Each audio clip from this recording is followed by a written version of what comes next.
Welcome to Sideline View this week at the Hockey House again.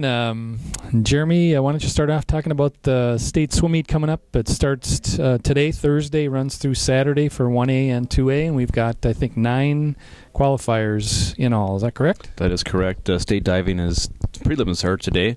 Prelims and I believe semifinals are today for the diving, and for Brainerd, that's Beth Ederman. She was there last year, and I want to say she has the best finish of a Brainerd diver, doesn't she? I think that was that was right. Yeah, she set that last year. I think it was actually Katie. I think was a couple years ago, but Beth was 13th last year, so she's got a shot to better that. So. Certainly better to that. So she'll be competing tonight, and then Friday is the swimming prelims, and that entails a whole lot of warriors who many of them are kind of a surprise. The first relay, the medley relay. Dan Anderson, the head coach of the Brainerd Warriors, lost a bet on that one, so he had his nails done. We'll have to get a photo of that somehow. He emailed me yesterday to say that was a horrible red. That was his exact red, word. really. And he said he gets to take it off after today, apparently, so he doesn't have to wear it all weekend, which I think is a disappointment. Black or maybe a blue and white for the colors. I don't know. Also for Class 1A, which starts at the swimming for Class 1A starts at 1, and that's Jalen Beachy, and she might have the best chance of all of them to place really, really high. Yep. She's seated 4th in the 100 breaststroke, which is her favorite, or not. I won't say a favorite because it's a grueling event, but it's her best event. She hasn't lost in that event or the 50 free yet all this year, but she's going up against some stiff competition, which you will always see at state. We'll see how she does. But for the Brainerd girls, 2 relays, 400 free relay and the 200 medley relay, which I discussed.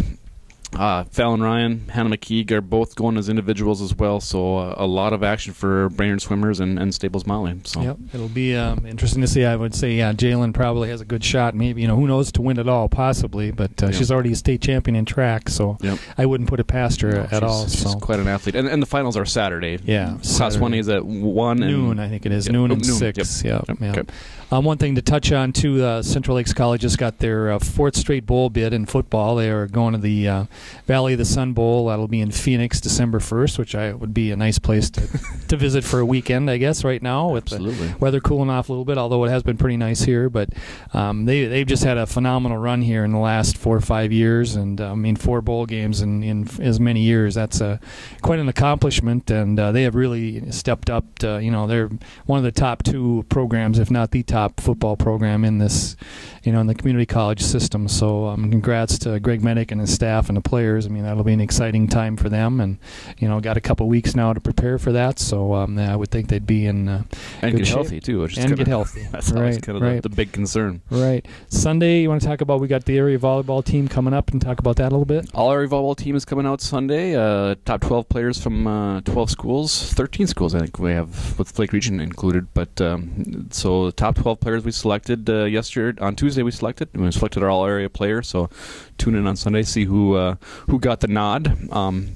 Then the week after we got all area football, so we still haven't voted on that yet. So if you still have any suggestions on who our player of the year should be, or who should make the team, give us a call.